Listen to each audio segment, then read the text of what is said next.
असां ट्यूबवेल ते वेठासीं।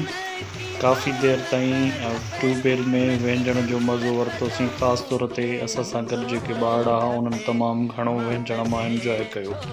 उन खां पोइ असीं तयारु थी हाजी साहब जी औताक ते नेरनि कईसीं। अरशद बिरोही ऐं ख़िज़र हयात जो इंतज़ारु कयोसीं त जीअं उहे अचनि त असीं गाॾियुनि में सवार थी मुल्तान तरफ़ रवाना थियूं। उन दौरान पाण में खिल भोग कयोसीं। खिल भोग कंदे एतिरे में अरशद ऐं ख़िज़र बि अची विया ऐं असीं मुल्तान तरफ़ रवाना थियासीं। मुल्तान तरफ़ रवाना थियण वक़्तु गुलाब जे गुलनि जा फ़सुल ॾिठासीं ऐं कुझु देरि उते तस्वीरूं वरितियूंसीं। हर हिकु उते लही करे तस्वीरूं वरितियूं ऐं ख़ूब इंजॉय कयो।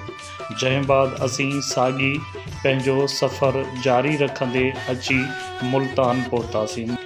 असीं गौस बहाउद्दीन ज़करिया जी मज़ारत वटि पहुतासीं ऐं जीअं गेट वटि पहुतासीं त उते ख़ूबसूरत मंज़र हुयो, गुल हुया ऐं उते बि असां तस्वीरूं वठण बाद अंदरि मज़ार में आयासीं।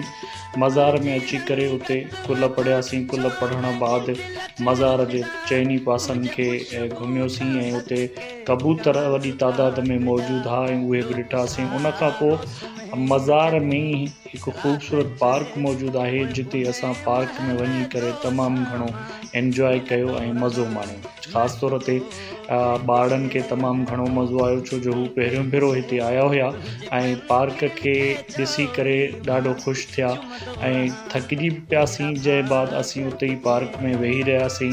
हाजी ख़ुदा यार तरफ़ां वरितल मेवा उहे खाधासीं ऐं तमामु घणो इंजॉय कयोसीं।